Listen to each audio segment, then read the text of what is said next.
And we're live. All right. Let me. I'm gonna wait for a few people to hop in real quick, and then I'll.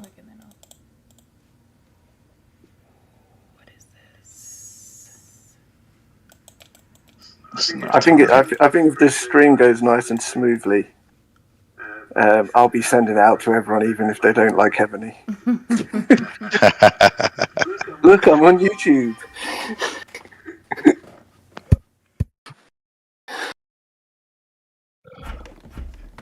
All right, you can go ahead and I'm gonna post in the chat that we are live, and you guys can you can share to your server that we are live. Yeah, there are. They know. They'll be listening.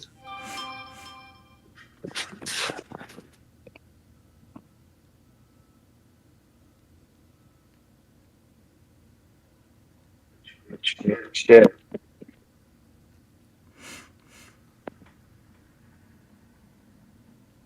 Probably should have had my glasses on to read this. You want to go grab them really quick? Nah, it's all right. Okay. I'm better on the fly. I'm just gonna listen to the questions. Yeah. We've got a few people. Right, should I start, or are we doing introductions? I'm gonna do or? an introduction. We're just gonna wait a minute here to allow everybody to get into the stream. Cool. Also, let me know when I can stop hitting the vape. You don't have to stop. You don't have to stop hitting it. You're good. I'm on the vape as well. Yep. You're good. So this is just for everybody watching. It's just going to be a pretty calm live stream, kind of a Q&A. First of all, welcome to Stream with Sassy, featuring Hex, who is still sick. So excuse his coughing. He doesn't mean to. He is very sick still. Not very sick. He's getting better.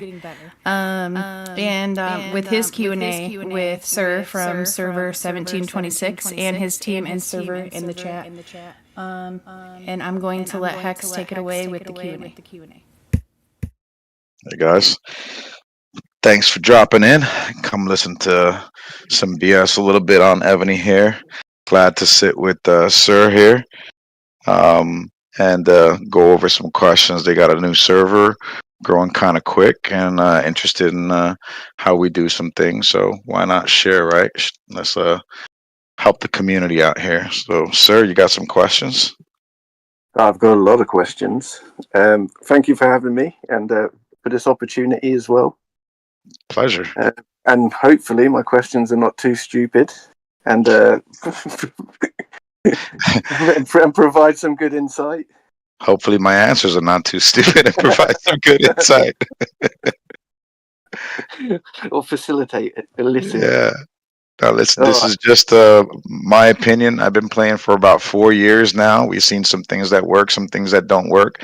I'm pretty entrenched in the community also, with a lot of the big players and the big teams. So try to keep up to date on what's going on in the game, and if I can help some people learn and educate and kind of get a better feel for the game, why not, right? Yeah. So I wanted to kind of focus my questions on kind of selfishly where I'm kind of at in the development. Like our server's been going for a good 6 months now, and I think most of us have built pretty good keeps. A big shout out to Biscuit Andrew, who was our teacher for most of that. So we've worked on our buffs and our keeps, and we get a lot of compliments that way. My questions are now more focused on how to react quickly in battle. Obviously, watching your streams, absolutely in amazement, and just wanted to obviously ask questions on how to kind of get to the next level, and just the things that I'm kind of struggling with. For where I've kind of coming, that would kind of is a nice segue into the first question, which is around kind of the ability to kind of switch up your Monarch gear and your Blazons.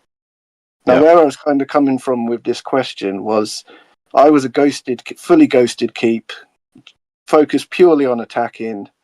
So my Blazons and my Monarch gear was all focused on pure marching, attacking, and because I hadn't got a defense. But then the last two SVS as we played, I decided to build my cav wall and put my wall general in, and etc. etc. And what I find now is I don't have time to react. The rallies I faced, it just happens very quickly. Yeah. And so I'm kind of like just stuck in my defensive gear, because I'm like, you want your defensive gear on, because that's kind of where you get your most points. But also I recognize that when I watched the stream and asked some questions from the Chalons final, you were very much focused kind of on the attack. Yeah. And I was just like, right, how do you switch it round? How do you know? Kind of. I'll stop talking and let you answer. No, it's a great question, and I think it helps tackle that question if you focus on your role and the team's collective objective. So going into it, let's just use Battlefield for example versus SVS, because it's a different type of strategy. Yeah. So most of the battlefields, BOC, BOG, Challenge, even All Stars, right? Your team should just not be going in blind. You should have some kind of strategy. You should have some roles, right? So you want your rally setter, usually going to be your strongest guy. He's going to be focused on attack. You have maybe a next tier of players that are sizable, maybe not as strong as the rally setter, but comparable. They're not going to be an easy kill. They're not the first target of the enemy. Those people, I would say, should be safe to put in attack also. Where you really want to focus on defense is that next tier, where you got castles that are kind of in that growing phase. You still are pretty vulnerable, maybe not in that first or second tier of players yet.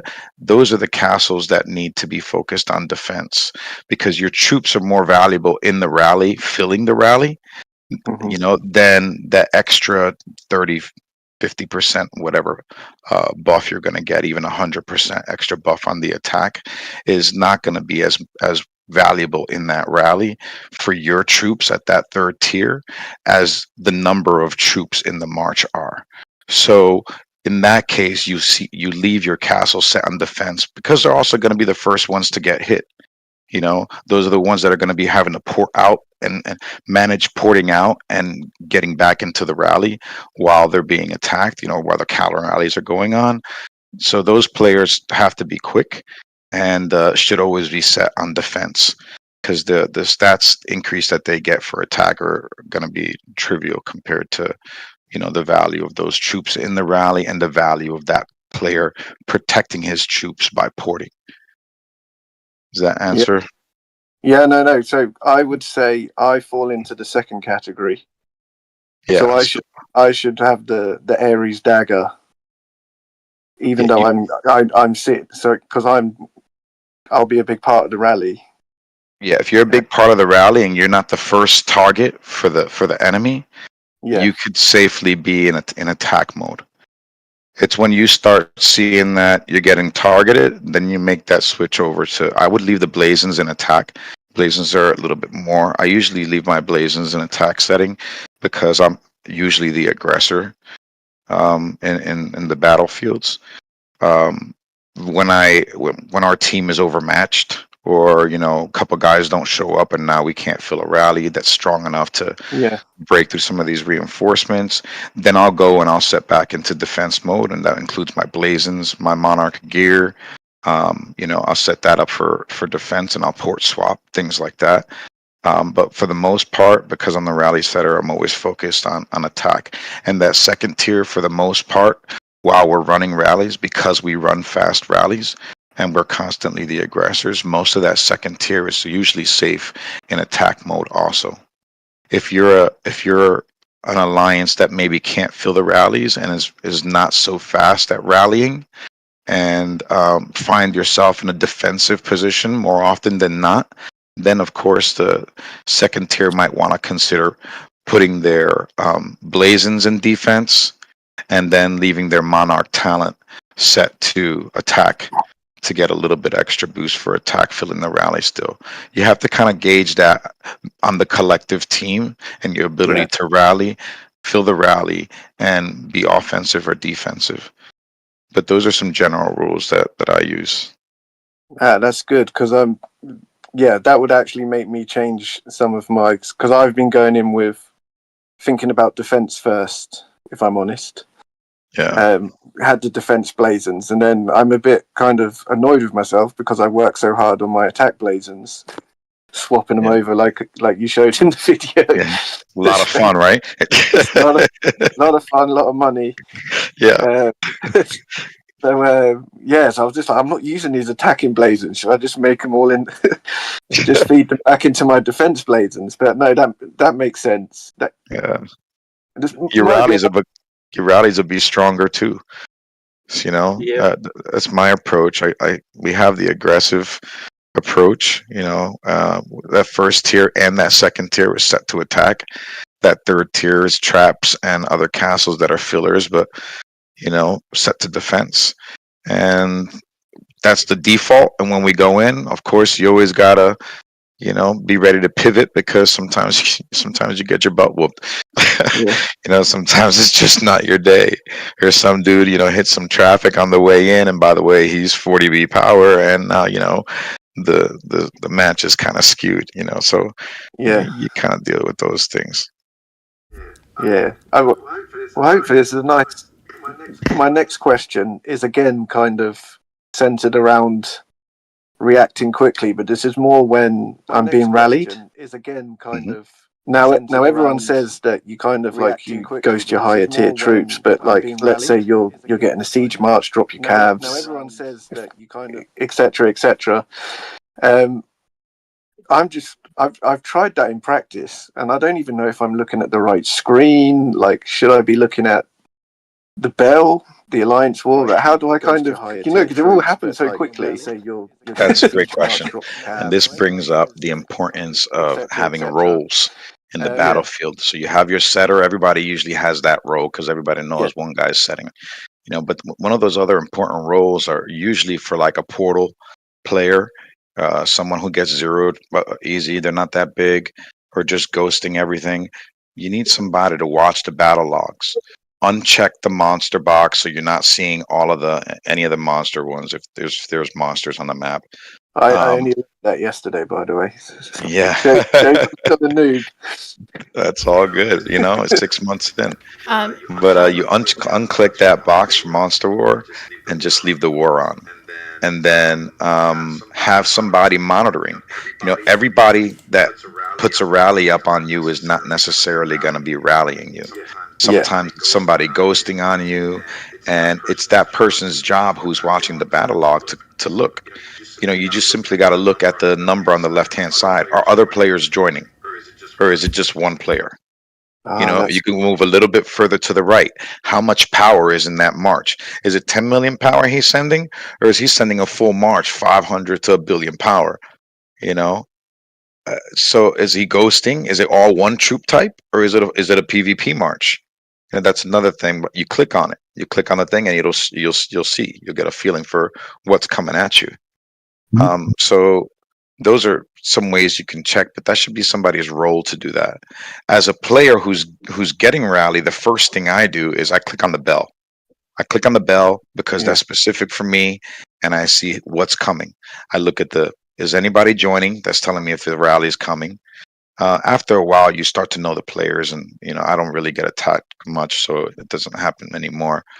But I clicked on the bell. I would see who and what's coming at me, and then at the point where somebody is trying to rally you, at that point in the match, you go switch over to defense, and now you're set up for defense for the remainder until the shift happens in the match where now they can no longer rally and you guys are the aggressor again. But at the point where you're getting targeted, they've already identified you as somebody who they think they can take out. At that point, you need to be at defense. Yeah. If possible as well, you're going to want to look at what marches you've got out. And if you've got, 1 or 2 marches out, if you can speed them back and jump, that would also be a really good option. Save your top tier for the rallies. And, just that is going to be your best friend for sure. Yeah. That's good. Good helps me a lot when you watch it. You watch the streams. Also, Hex, I've sent you. If you can just pay attention to your chat. I don't want to interrupt when you're talking. So I'm kind of communicating what chat's saying to you through chat, through your Discord chat. Okay. What is?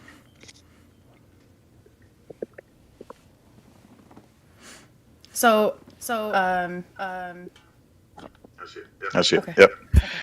No, yeah. So I was saying, you switch to defense and make sure the first thing I do when I go to defense, I switch that gear first.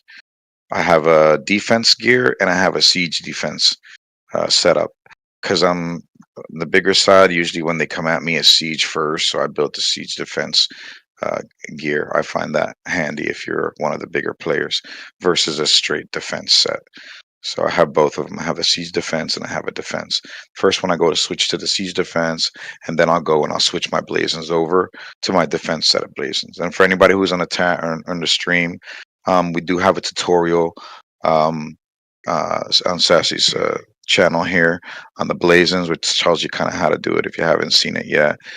Check out the video, comment, like, subscribe, share, help Sassy out, help the community out if you find it useful. So I got off track on the question, sir.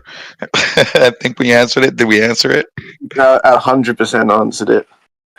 Yeah, so I think what we don't have at the moment is probably a kind of what you described as a spotter, kind of someone that's monitoring all of this. Kind of everyone's just. I mean, I guess we're organised for our level, but as I said, we haven't got that. We haven't got that next kind of someone that's kind of monitoring everything. We're all kind of just concentrating on joining the rallies fast and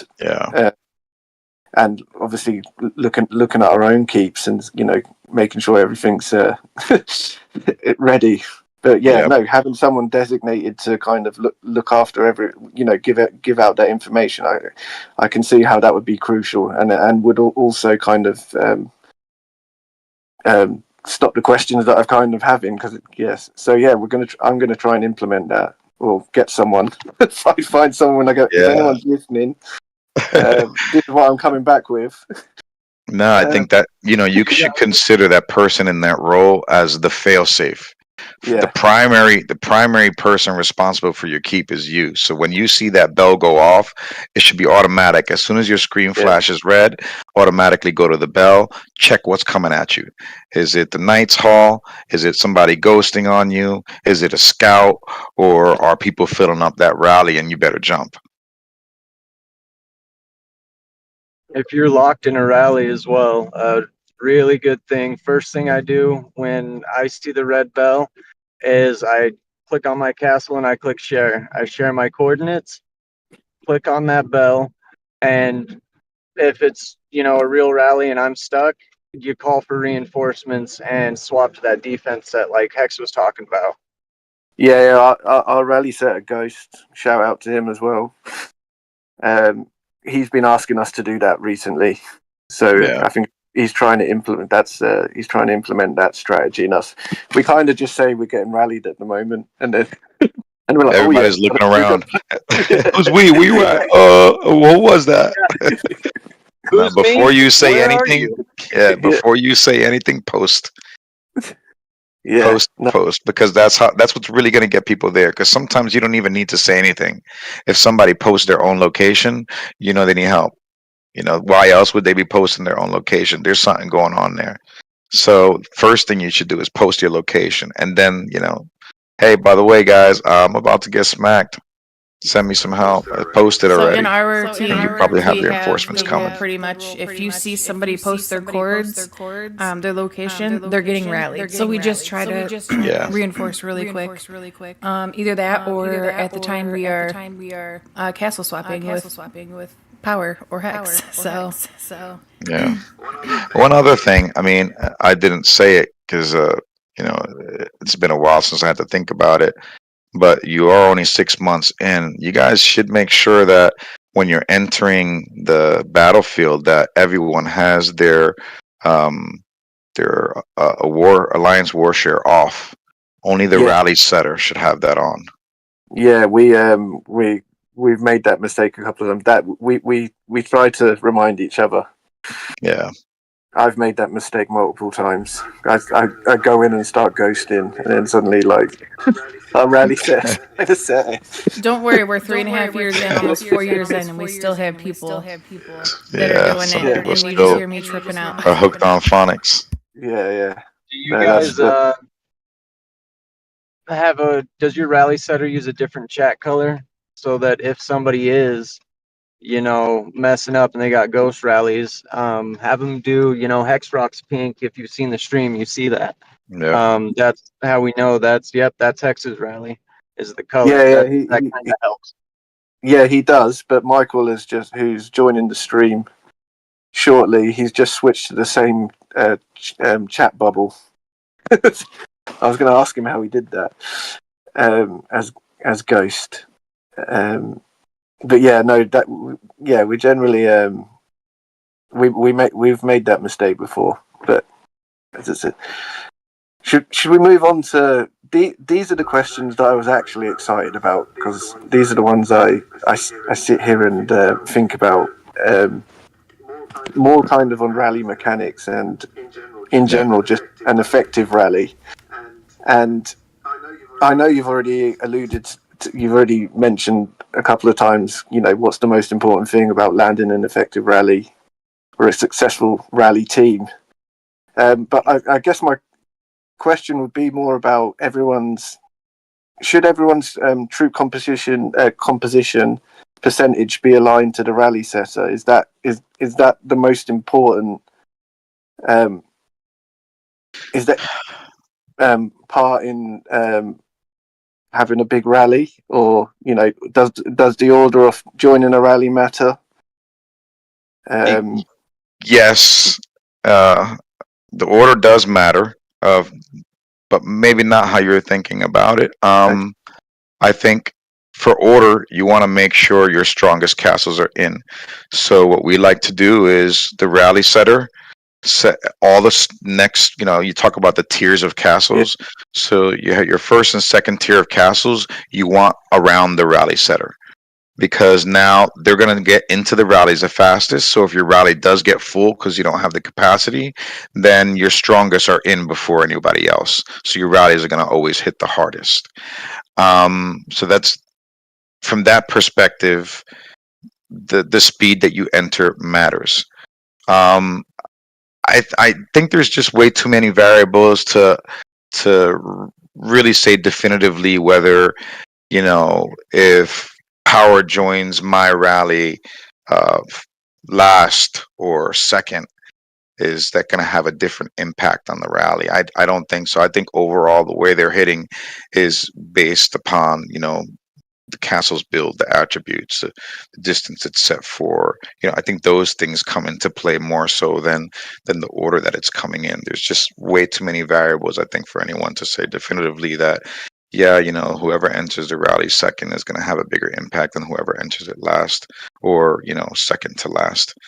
So from the perspective of entry, I just think that it matters for your strongest to get in first.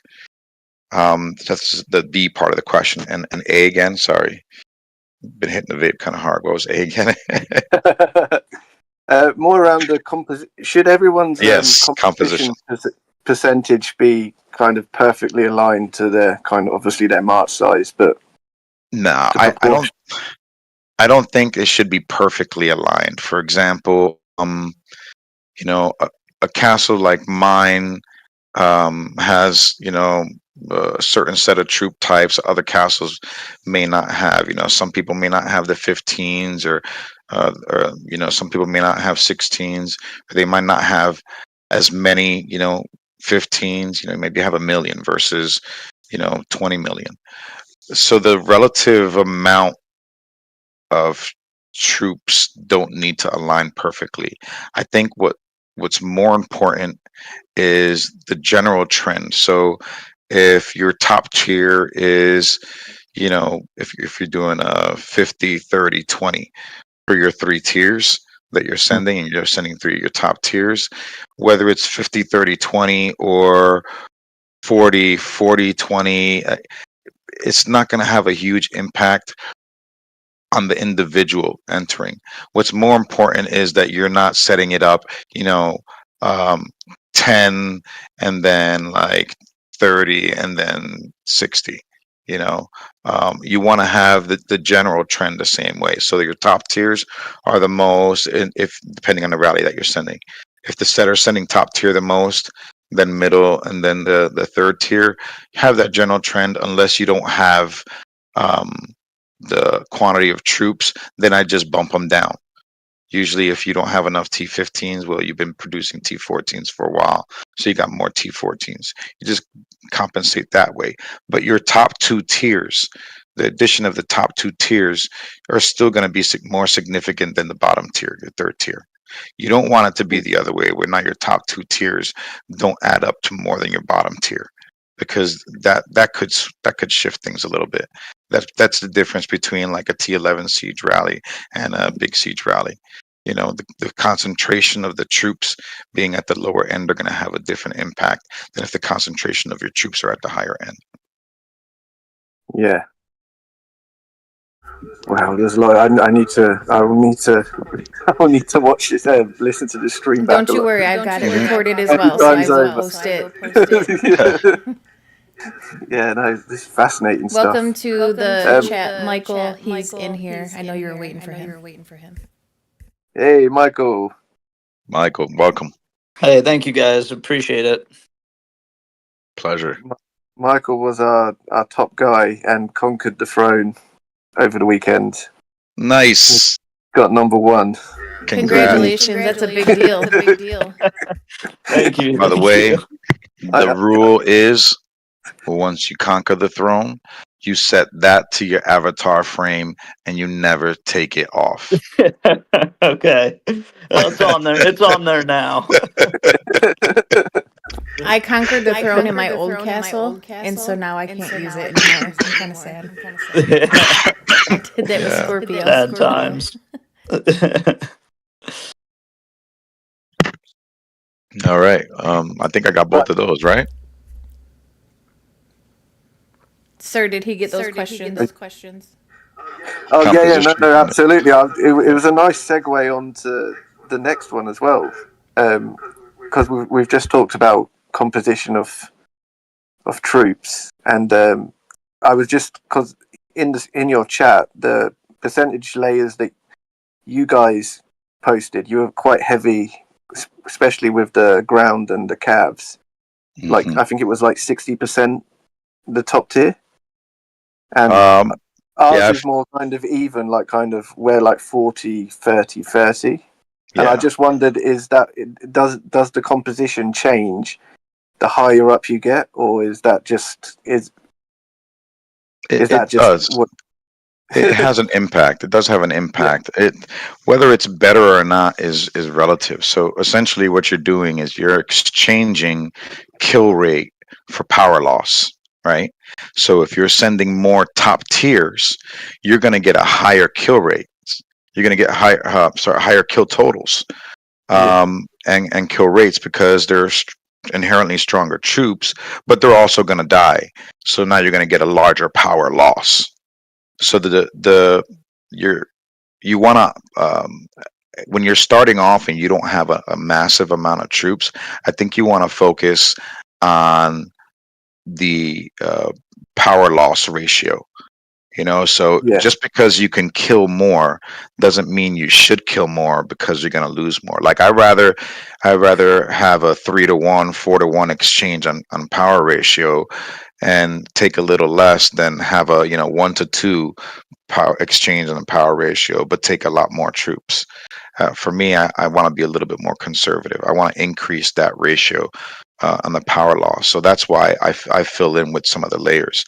But specifically on the siege and the cav and the ground, I just had more success. I've seen more success loading those up top heavy.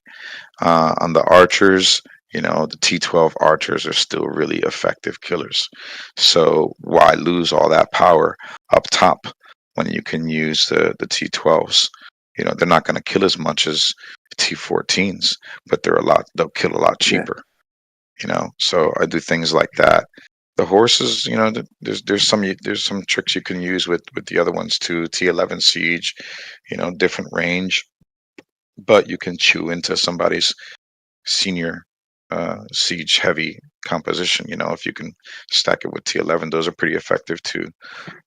So it really becomes a discussion on what you're willing to settle for in kill versus power loss.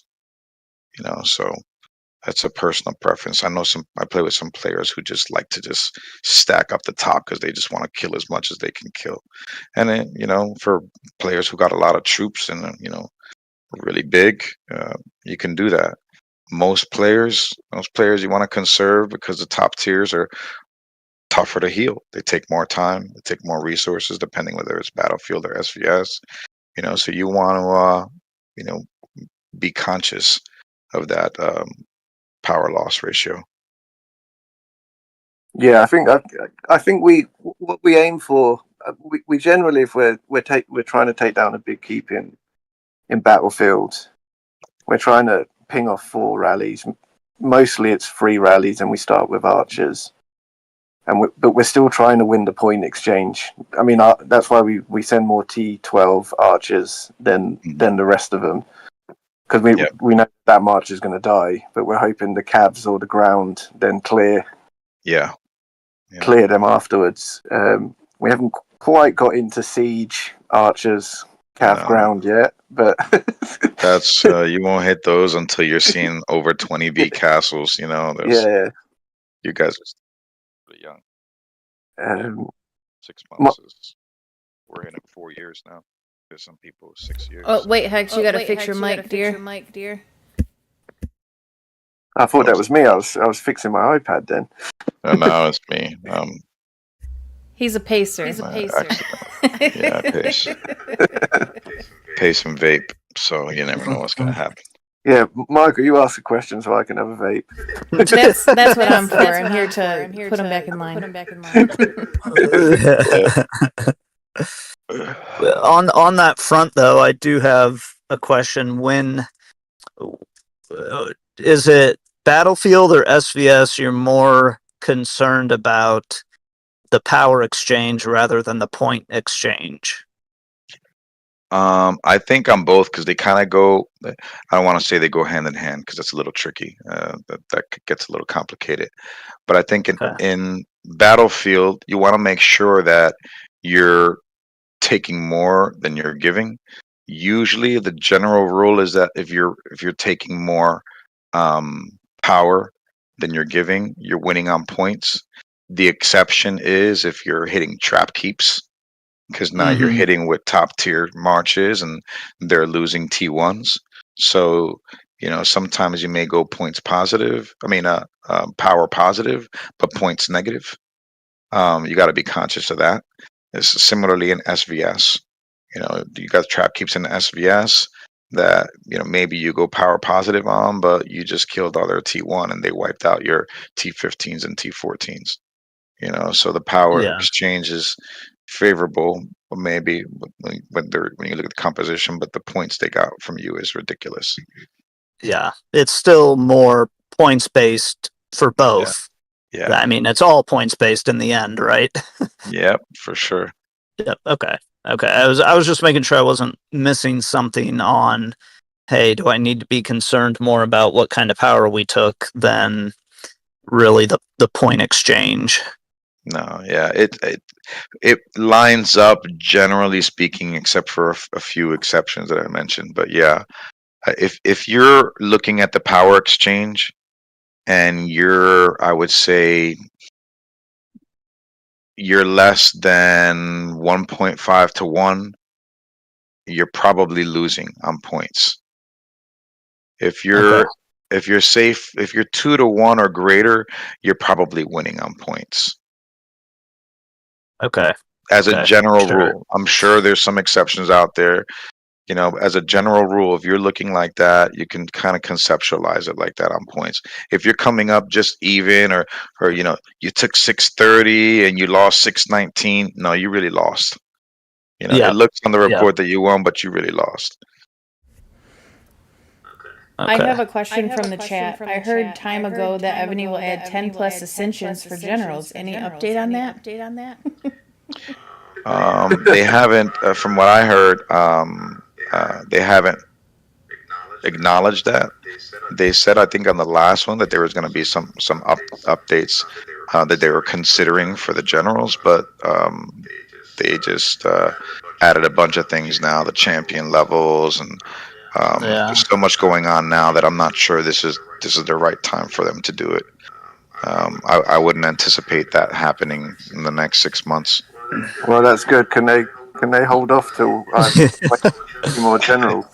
Yeah, well, the Hold- last hold step it- call that we had, we discussed a lot of the game, but nothing as far as K40 or K50 anytime soon. So that's a good thing. No. Yeah, I don't see K50 Yeah, I mean, coming for 18 months minimum. Minimum 18 months, because there's not enough 45s. Yeah. You know, it makes no sense to make a 50, especially with all the new releases they got. They bumped up the art treasures, they bumped up the civilization treasures, they bumped up the champions, they bumped up the dragons. You got T16s and TK45s that are starting to, you know, come up more now, but it's gonna be a while. Yeah. Well, I hope they so I can reload. Need Trump to pump Bitcoin a bit more. They're gonna make. They're supposed to make 45 easier to reach in December, and they've already started a little bit because the if you've noticed, the resources have been increased on some of the beasts, and the amount of resources and the amount of beasts that you're getting are more. So getting the resources are a little bit easier, but I anticipate they're going to take out some of the requirements to reach K45. So you're going to have a different tier of K45 coming out. You got all the ones that came out now and kind of grinded it out or paid a shitload of money for it and have everything because they had to reach all those obstacles. And then you're going to have those other ones that just kind of, you know, got relaxed a little bit on some of the qualifications and hit K45. So that's the natural progression of the game. You saw the same thing with the K40s. I don't think K50 is going to be a while. Yeah, well, that's all a bit scary, you know. Just I'm staring at K39. I think you hear an echo from me because you're also hearing the Discord two different ways. You're hearing it from my computer and then when I'm also muted. So I apologize for that, you guys. I do have I another don't hear it. question from the chat. All right. Also, I'm not sure. It looks like broken English. Respectfully. Another question. Now, how about Civ gear? In stones for free in 1 year. I got 19 and I'm a pro for free farmer. I'm not quite sure where to go with that question. I'm definitely not qualified to answer anything about pro free farming. No. I don't know if I've ever farmed a This tile. man So is definitely not. Is anybody else in the call a pro for free farmer? We will get back to you, sir. I promise. We'll get back to that. Should I get on with the next question? Or Yeah. has Ev got more from the chat? Right. So the context of this question is this triggered a bit of a geek debate and testing over a couple of days actually, and I think I'm still none the wiser what the heck that's actually gone. So in a rally, how are the buffs of the rally set applied to those in the rally, and what effects the individual buffs and debuffs have on the attack?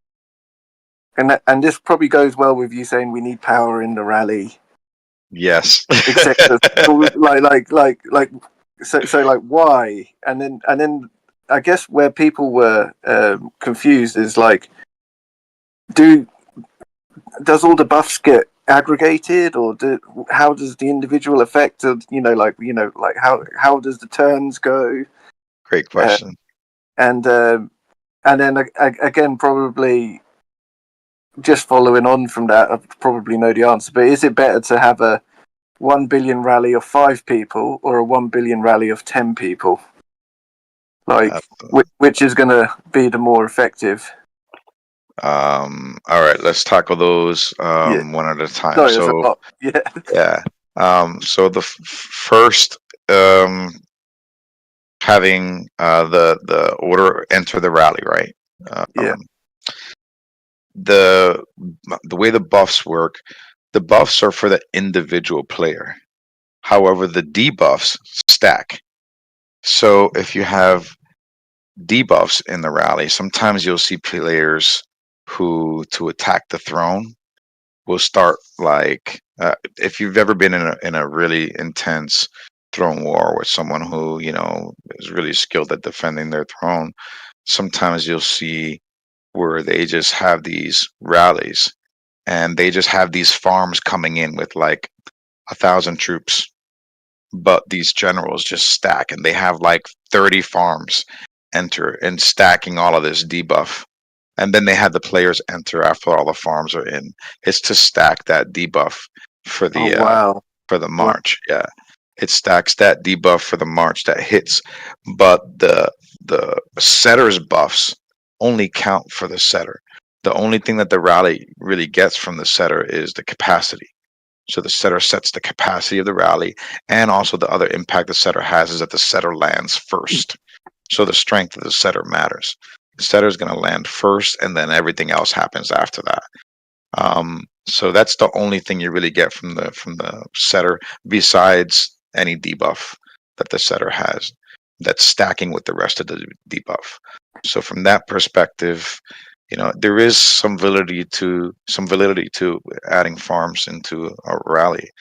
I mean, I've had it happen to us, and I've seen it happen to others. Michael, I think you agree. This is next level. That's just blown my mind. Yeah, it's crazy. Usually, if you need that, you have other problems. If your team if you got an active team and you have pretty much your battlefield team for SVS, you shouldn't have an issue defending your throne, because the matches aren't really that lopsided. Sometimes you get a massive cow, a whale, but they can't hold the throne by themselves anyway. So you don't hit them; you hit the small guys around them. Force port them, zero them, till they gotta leave the throne, and then there's one guy left in the throne, and 15 guys knock him out quick. Yeah, maybe a couple get zeroed in the process, but but there's ways to deal with that. So as far as the entering and the buff distribution, that's kind of how it is. The landing, again, I think it's comes on to the individual player stats. I can't say definitively when I set the rally, like I said earlier, if power enters second or he enters last or in the middle, are his troops not having an impact? There's definitely an impact there, because there's a difference when he's in the rally and when he's not. So, that's why you always hear, gotta get power in the rally. It's just he's port swapping. Yeah, he's fucking port swapping. I'm like, hey, you know what? I don't know if you know this, but you're 5400 archer attack, that helps. But to be fair, he's very quick at port swapping. Oh my god, he's really good at it. Yeah, that's what he focuses on. He's like, I'll let Hex run the rally. He got people to fill. I'm just gonna port swap. And it works sometimes, but then I start getting hostile in the chat, and he's like, "All right, I'll join the rallies." For those that haven't watched any of the streams, it goes kind of like this. Power, get the fuck in the rally. Prioritize the rally. Yeah, without the laugh behind it. Yeah. Yeah. And maybe a couple 4-letter words. So I think you've answered the next question I was going to have. Was my question was more around why do people not go with debuff generals in rallies? Because you know you haven't got your subs. Yeah. So why doesn't the rest of them stack?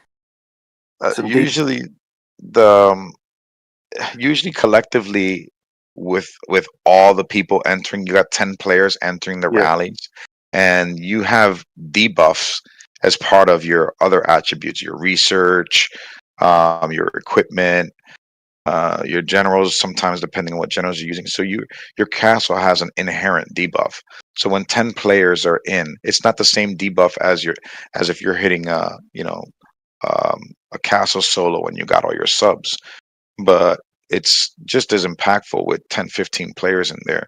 It's kind of like having 10, 15 sub generals, with you, that debuff there. So it's hitting just as strong with the 15 players in there. You don't really need to have, send sub general type players in there. Although that strategy I was telling you about before with the farms, that's what the farms would do. The farms would send a shitload of sub generals into the rally with 1,000 troops.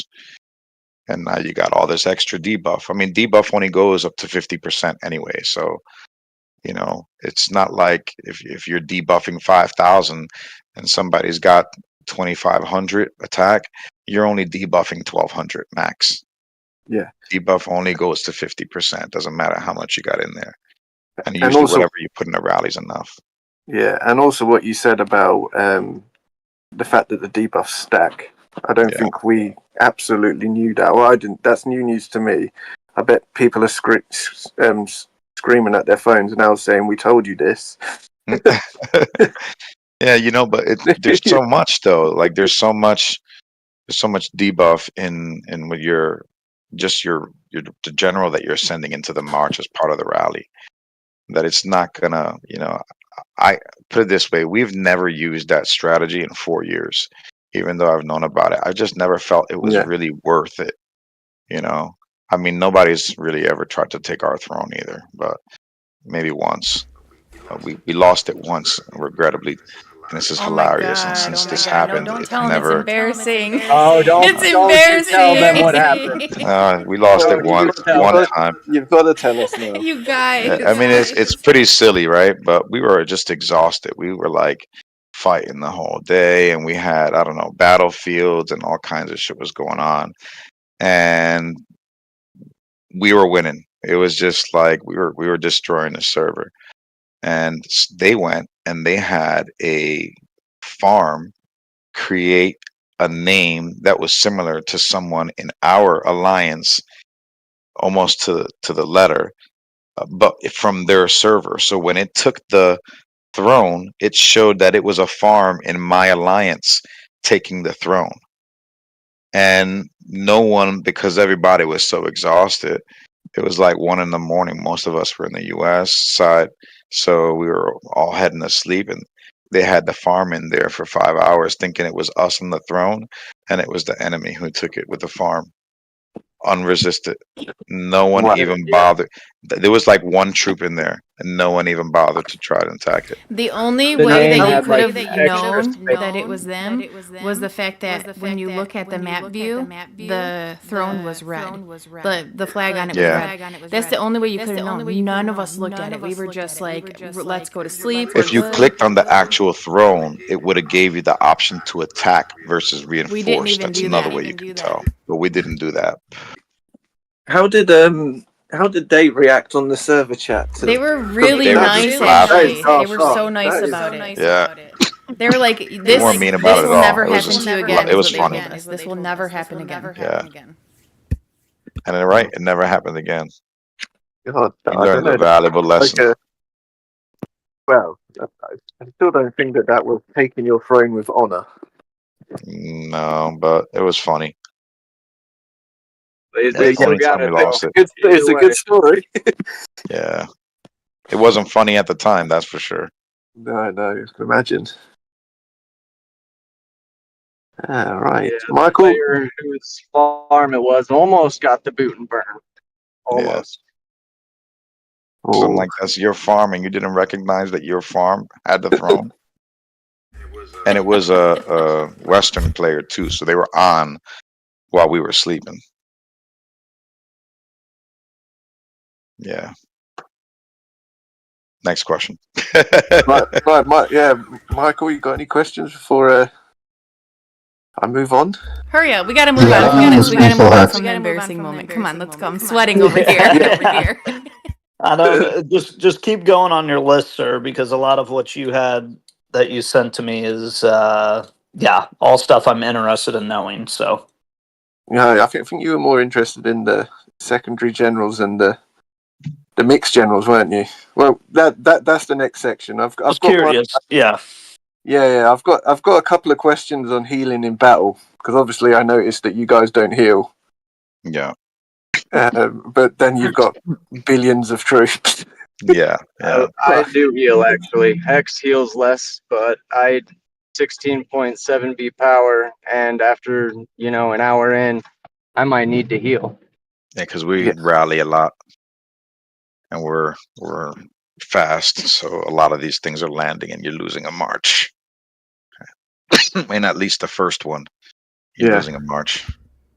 First one that hits. I think I heal more than I'm supposed to. Yeah, I try not to heal. Sometimes I'll heal if like the crowd is getting itchy. Let's kill them. Usually free. Hey, should we hit this guy? Let's hit this guy. Let's just try this guy for science. I'm like, all right. Science. It's like he's 30B. I'm like, oh, dude, I don't got no troops. We could do it. I'm like, all right, I'll heal a march. But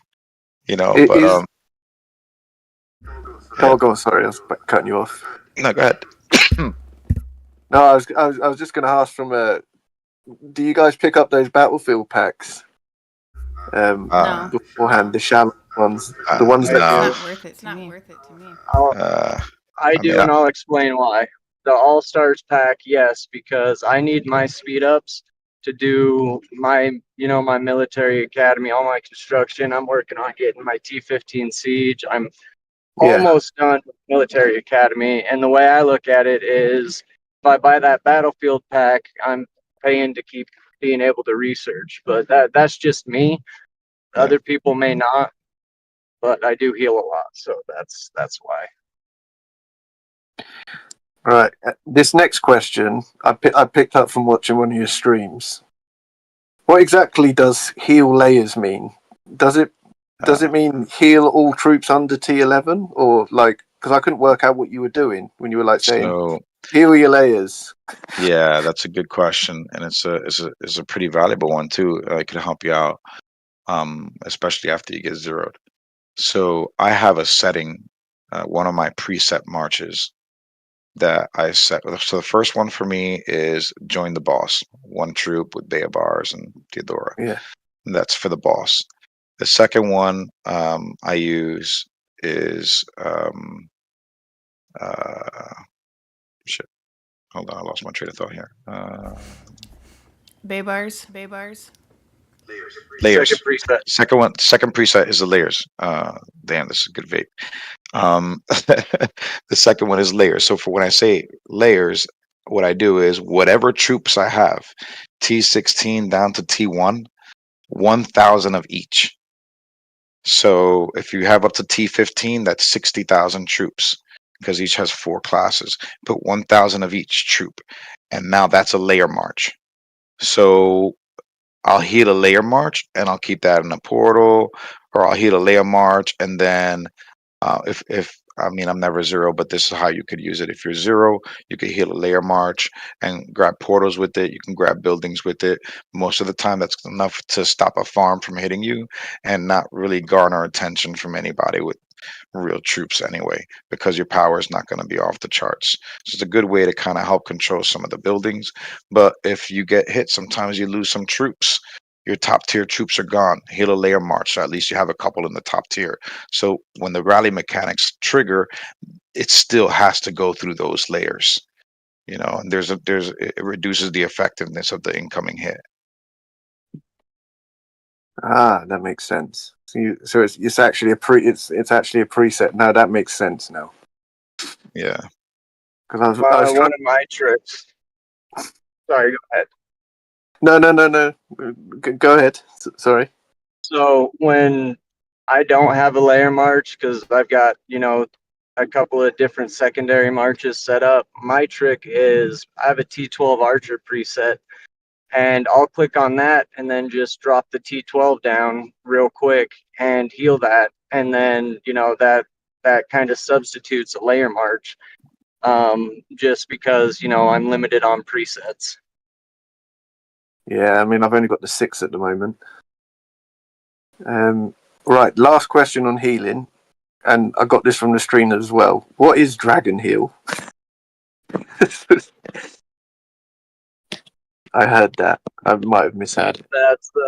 That's nope, you didn't miss here. So the Yggdrasil dragon was the last dragon they came out with in All Stars, and one of that dragon's talents is a heal in battlefield for, I think it's like 15% troops or whatever, depends on where it's at. But if you happen to have that dragon Yggdrasil, then you can use that dragon to heal your troops, not have to spend healing speeds or take a mine or anything like that.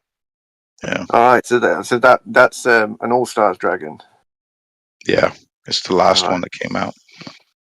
God. We'll worry about that in a couple of years, sir. Yeah, I need to get into. Well, as I said, Ghost might get into All Stars.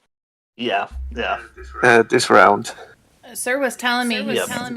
he's somewhere in elite or maybe junior right now, and that's a great deal. And I was trying to tell him, and I don't think he understands it's a huge deal for you guys being a new server and getting there. That's a huge deal. Yeah, for sure. Yeah. And where, I was. sir, do I you was remember where he 800. came from? I was 800 going into Okay. Saturday, and I had a little nap because I was playing SVS. Literally hadn't slept. So I was just fighting in temples, and then I was watching Arsenal Nottingham Forest for those in England, and their football was boring me to shit. So I thought I'll just rest my eyes for a bit, and just woke up 20 minutes into battle, and I'd missed all the fun.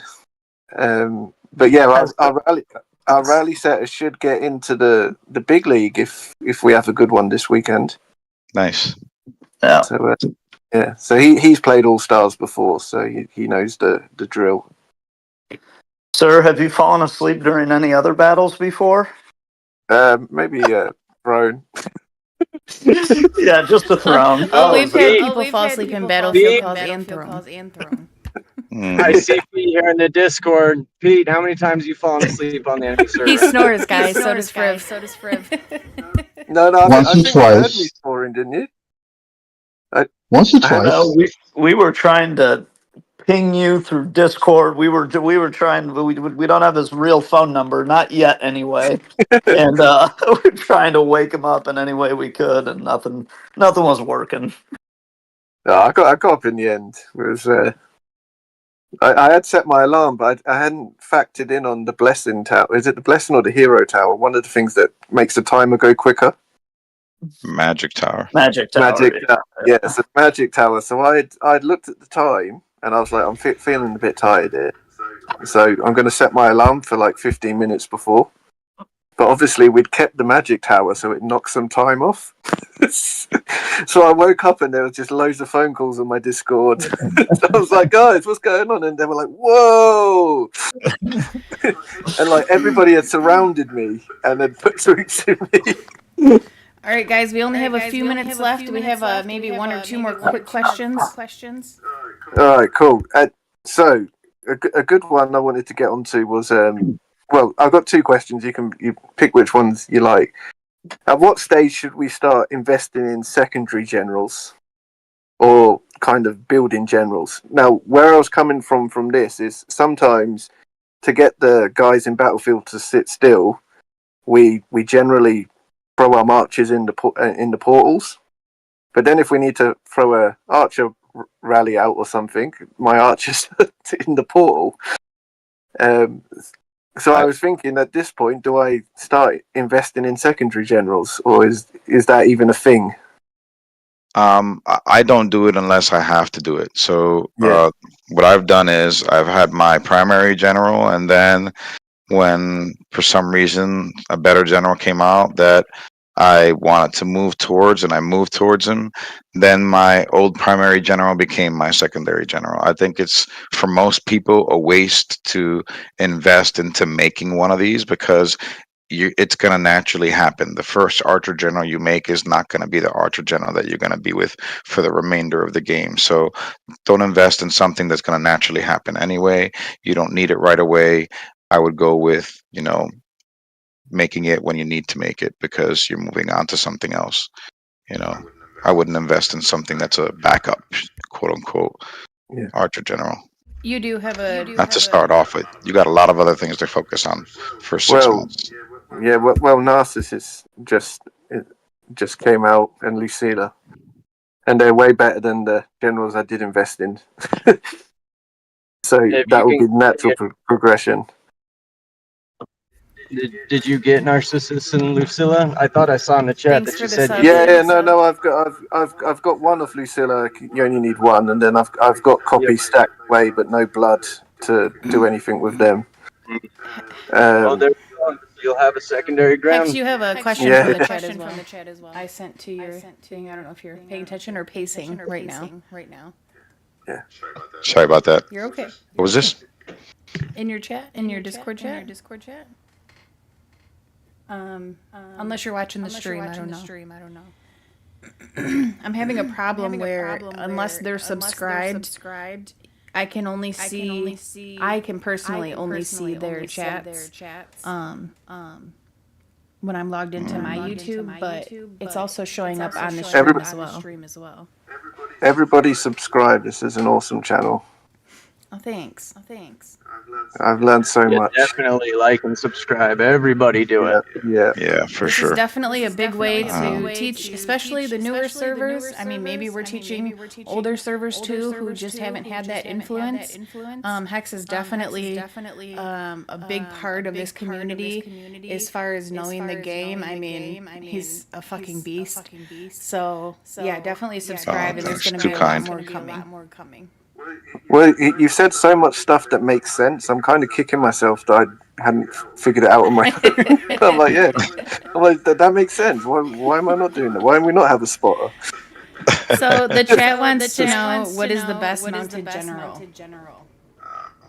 Mounted general. I mean, wait, it's I'm sorry. tough. It Best depends. Mount Dragon. I am so sorry. What is the best? Oh, that's a Mount good question. I wish I'd asked, because that's a good question, because obviously at our level we use the one that's should be used for siege, the dark blue dragon, Fafnir. Yeah. I've butchered that name, but now you've got this white dragon that's come out,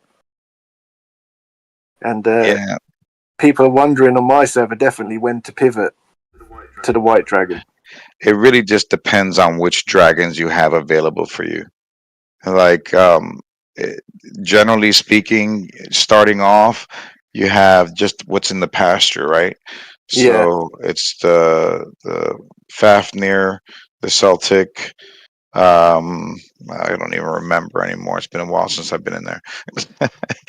But it really just depends on which dragons you have. I had Fafnir. I didn't have all these other dragons that came out when I was building my mounted general. Now I use Nidhogg because I have all the other dragons.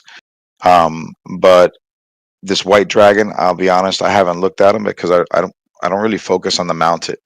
My approach to the game is mounted is a consequence of everything else. I'm focused.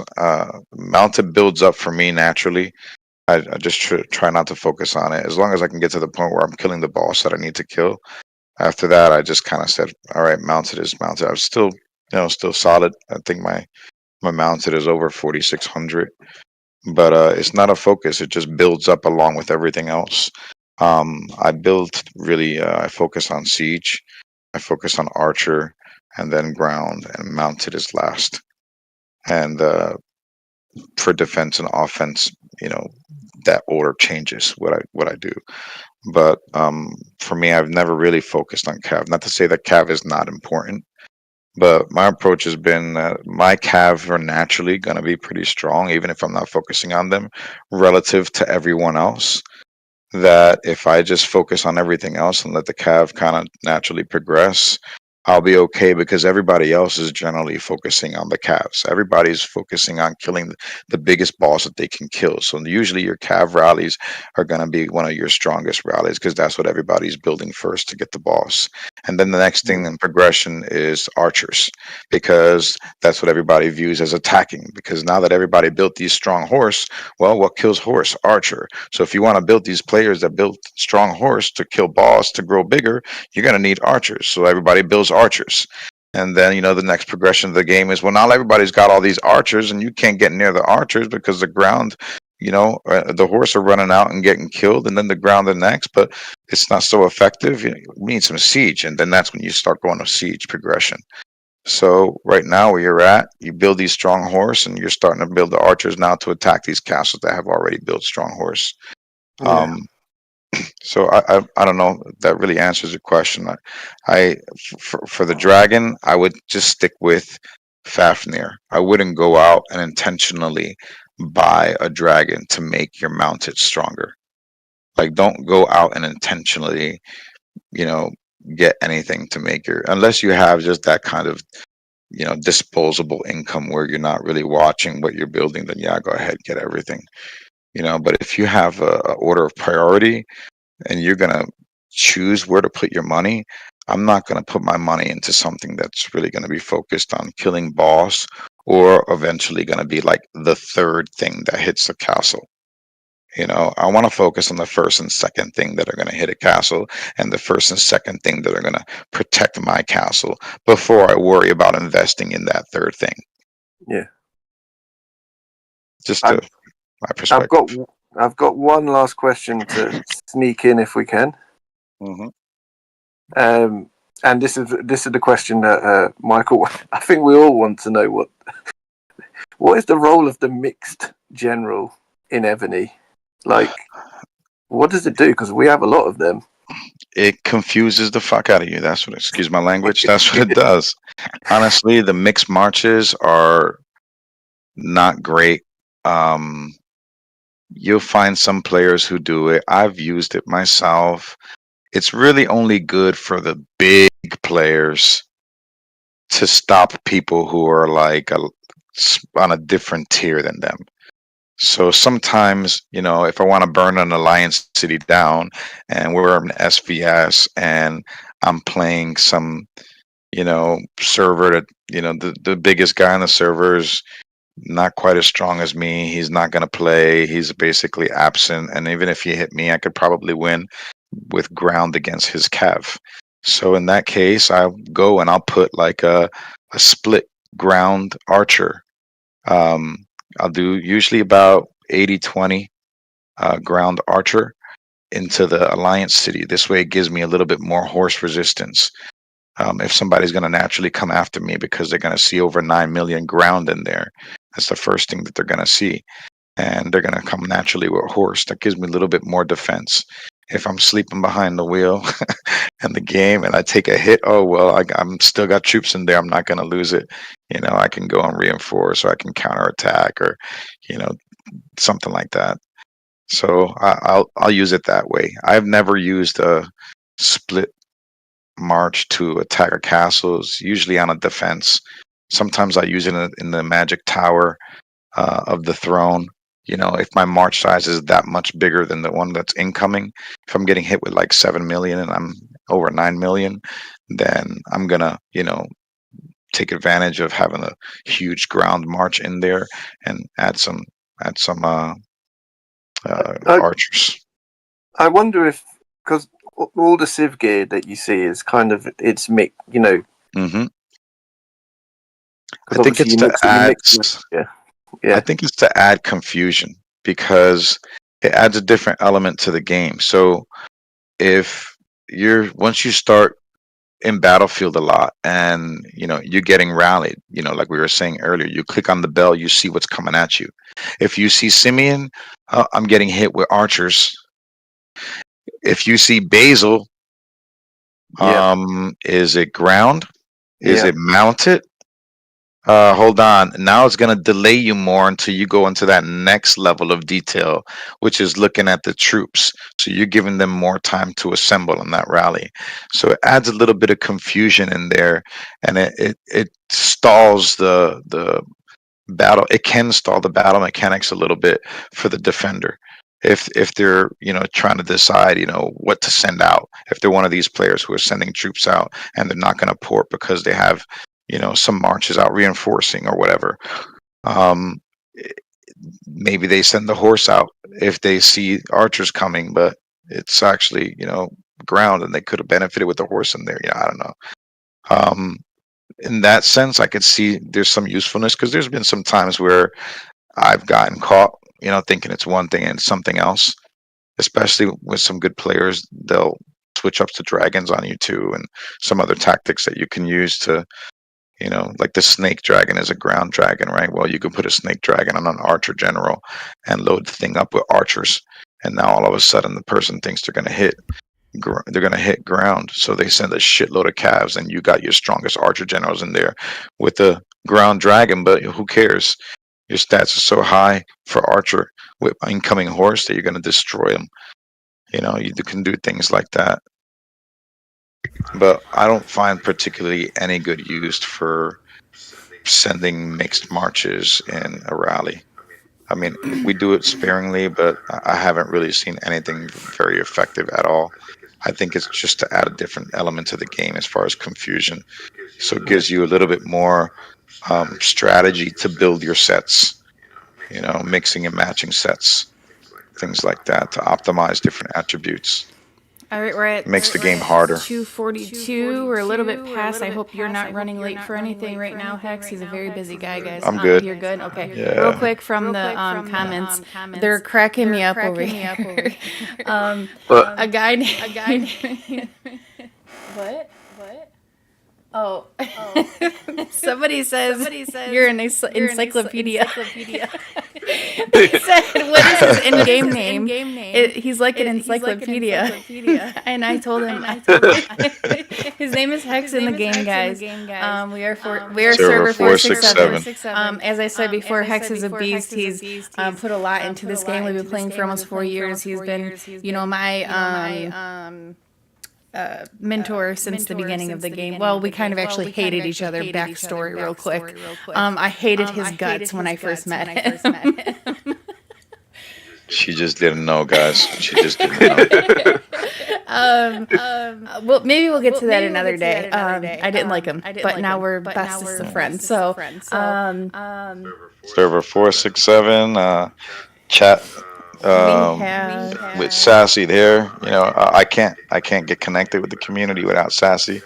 From in this kind of venue, I'm in all the chats with the pro players and things, so I get some insight there. What I'm telling you is things that I've learned and experienced. A lot of it is my opinion, based on my experiences and based on my discussions with a lot of the pro players and playing with them in the All Stars. I've been in every All Star except the first one, because I was eliminated because he left his alliance. I didn't realize that you couldn't leave the alliance.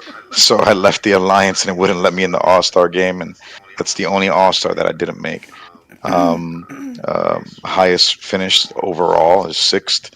So I play with a lot of the great players, and still do, and talk with them all the time. So I just share the knowledge that I've gained from the community. I'm not claiming that anything that I am saying is gospel or is the way it is. It's what I know, and if you see something different that I can benefit from, I'm always willing to learn, and please share. So thanks, Sassy, for setting up this kind of venue.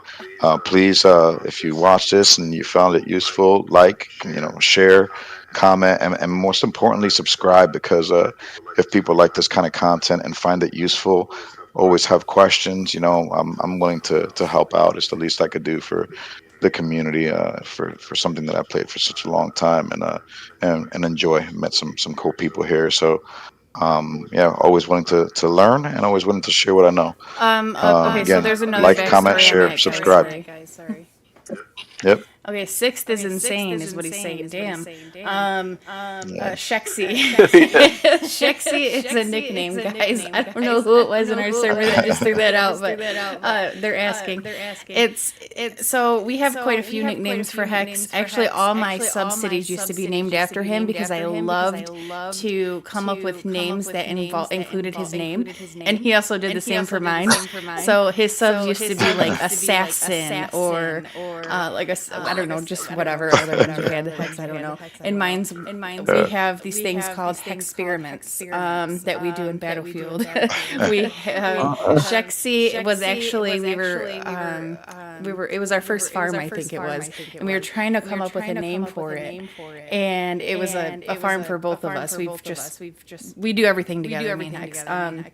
And so Sheksy came from both of our names coming together. And anyways, that's what that was.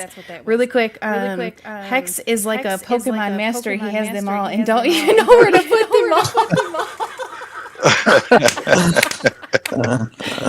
Thanks. First world problems, he says.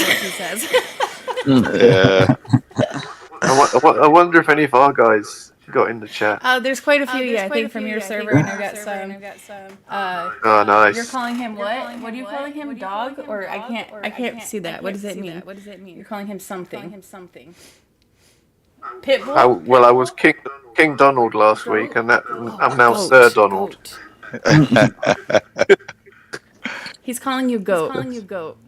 Greatest of all time. Goat. Okay. Yeah.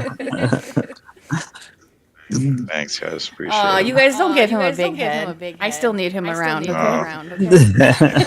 No, I said to you on the chat. I said, your best video was the one when you were up against the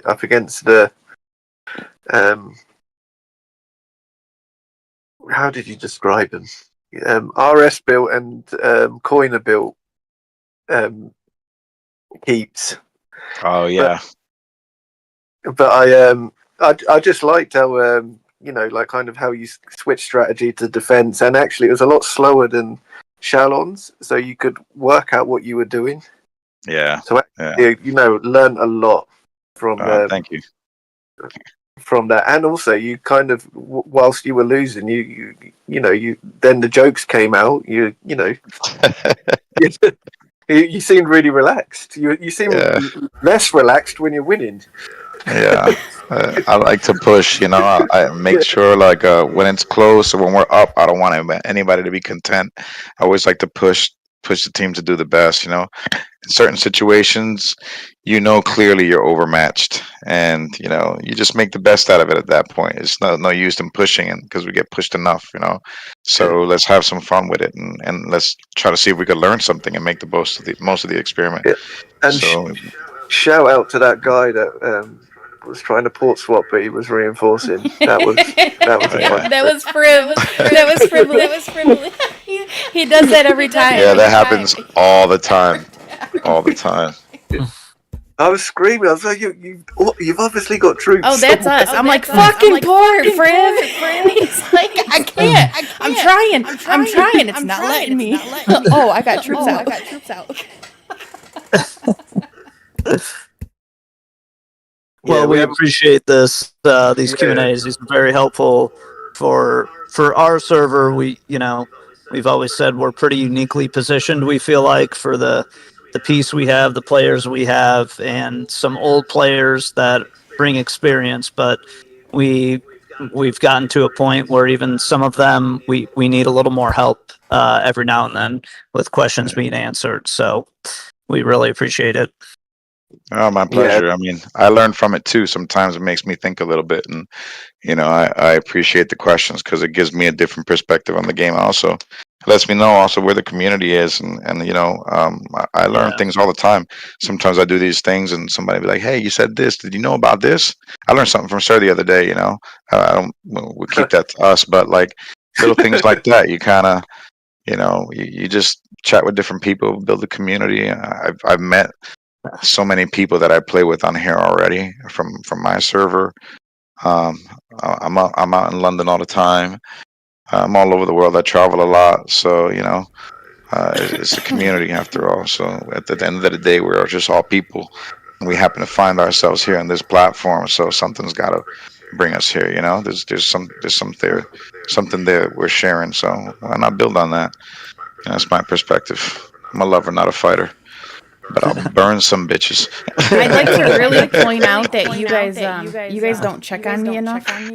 My subscribers, you need to really worry about me because I'm in an alliance full of men, and Hex is not very nice to me all the time. And I love it. I'm joking. We've got quite a nice balance between. Hex and I have a wonderful friendship, and we're really close. So, I mean, you guys will hear, I know it was brought up again. Do range first and mount next, range for attack mount. I'm going to let you answer that in the comments. Whoever's been in there answering the questions, What is it? please. I can't read the whole, he just subscribed, and for whatever reason, it's not pulling up on my chat. It comes up on my stream, but I can't read the whole thing. If somebody can read If it. somebody else can, whoever, I know YOLO's in the chat. If you can join the call and let us know what that says. Really cool. What was I saying? I'm gonna share. See, you can share your screen, Sass, if I send you something. Yeah. All right.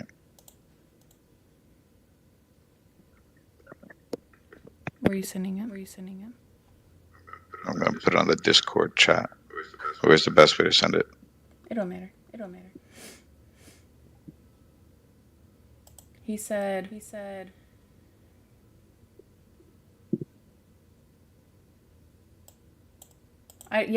YOLO, I don't know what the first question was that you answered.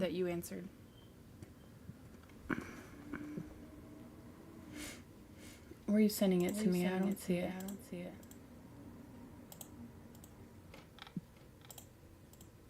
Oh, I see. Okay. Let me share this. My stats to share with the All community. right, here we go, guys. You guys are about to see something. Some people just talk about it. top Some people secret just talk stuff about real it. quick. Go on then. I'm gonna share it real quick. Let me. Can you guys see this? It's not the best, but it's mine. I'm gonna blow it up as much as I can so you guys can see it. It does appear a little bit smaller. All right, here we go. It's showing his BOC high score, 151,771. That was BOG. Yep, BOG. His BOC score, high score is 189,987. And then it shows his highest ranking in All-Star Battlefield 6th. So that's here for you guys that wanted to know. I think as far as Ebony celebrities go, you're certainly one of them. Appreciate it. And it was an honor to share this time with you. Thank you for the questions and making it fun, guys. Thanks for getting good people and supporting the community. Appreciate it. Yes. Good. I just hope we have a comment. Ooh, go Daddy Don and Michael.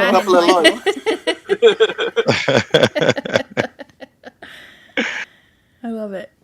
All right, so everybody on the stream, please subscribe.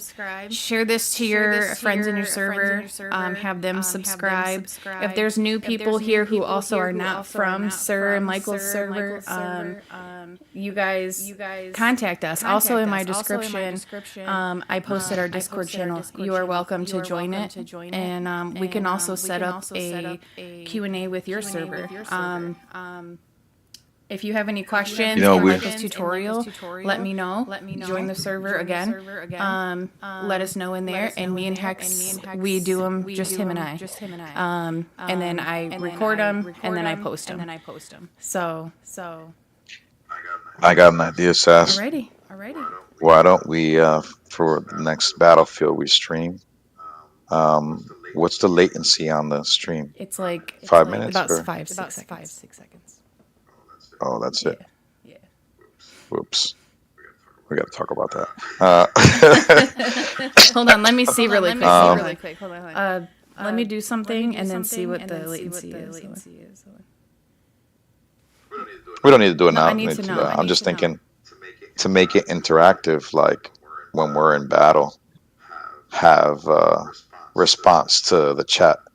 So I don't know if they want us to do something crazy in the battlefield, rally the 30B guy with, you know, D1 horse. I don't know. Yeah. You know, send some kind of experimental thing. We'll just try it. We can wing it. The battlefield probably more so BOG than BOC because it usually qualifies for something there. But we could do some things like that. Have suggestions. Could I make a request then? Yeah. Yeah. So if let's say you land a, you know, like a 4-5 rally back to back. Mm-hmm. Could you like just? I know there's hardly any time, but it'd be nice just kind of. We always look at our reports and see what's happened. Oh yeah. Yeah. Like just to kind of see the point exchange at the start, and then obviously the last one you zero in, and then it'll be good to know the order of the troops that you're using. Okay. You know what? That would be. Hey, So Sass, time. let's make a note of that. Maybe we can go back through if you see a specific set from one of the videos, like, oh, and whatever, Hex and Sass, in the last BOG you were in, there was that castle so and so that you guys zeroed with like 6 rallies. Yeah. You know, can you do a snapshot on that? And we can do a Q&A just on those 6 rallies, like why we sent this. And then we sent this. And why didn't we send these things and we send another siege instead? You know, because sometimes we do that. Sometimes I'll say kitchen sink. And the guys know kitchen sink is like, we're going to send everything at them. We're going to send them siege. We're going to send them archers. We're going to set calves. And we set ground. But then what we'll do is we'll just send a siege and not the other 3. You know, and there's pros and cons to this strategy because you're leaving your guys stuck with troops in a rally for a long time. But usually when we do this, we're the clear aggressor. They're not coming at us. They've made the decision that they can't, or they got to be on defense. So it's a safe time for us to do it. But if you're going to try that, you got to be cognizant of where you are in the match. Whether you should be doing your guys open there. Hex, you sound like But, Iron Man's voiceover. I'm sorry. No, that's what they're saying in the comments. So, like, we'll set those 4, and sometimes we'll send a siege. And the siege will hit, and then we'll be like, okay, you know what? We need another siege. We'll send another siege, and then we'll send the archers. And after the second siege and the archers hit, maybe he healed or maybe he was ghosting something and we didn't like the way the archers went. So we'll go and we'll set another siege and another archer. Usually what happens is after the first 2 sieges, he'll heal some siege and then the archer will hit. And if it doesn't go good, it's because he healed some siege and, you know, it made the archer efficiency go down. So we wind up having to set another siege to take the siege he just sent out, and then an archer behind it and release real quick the ground and the calves in the ground after those, so that he can't heal in between. And if he does, he's just wasting his heals because it's just going to hit him too hard. He's not going to be able to heal everything unless he does a heal all, which is just ridiculous. Because most of the time it's taking that many rallies. The castle's like 40, 50 B that we're zeroing, and he's not going to heal all. Yeah, no, makes sense. All right, I will look for that if you get the opportunity. As I said, it has to get quiet down. I don't expect. Yeah, no. Right at the start when you're pinging off like 10 rallies back to back. No. Without taking a breath. Yeah, but even if we can't do that on the spot, we can always do you know, like a post show, you know, post battlefield recap on that specific set, something short, like 5-10 minutes, like, hey, this is what we did, this is why we did it, when we saw this we did. We keep it real here. We stream even when we're losing. So we've gotten, this week is a really bad week for us. We've lost both battlefields. We lost SVS. SVS had a lot to do with a couple bubble drops in the server from some pretty useless people. And it was it was intentional as well. What were they trying to get? Trying to get wings, most likely. Yeah. So that really set us back, but it was a pretty horrible week. And you know what? We have horrible weeks, but we show you Yeah. guys everything because look, we're a powerful team. We're a great team. Hex and Power together with the rest of us backing them up. We're a powerful team, but there's so many more powerful teams that are above us out there, and we're still learning too. So we try to keep it real here. Thanks, us. Thanks, guys. Appreciate your time. Yep. Appreciate Yep. the questions.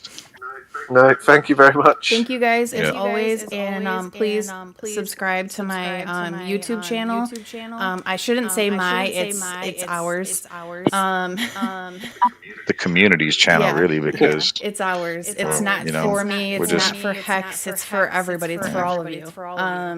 This Hex is doing this for free. Once I hit a certain amount of subscribers, maybe I can start paying Damn, really? him. How many Really? do you need?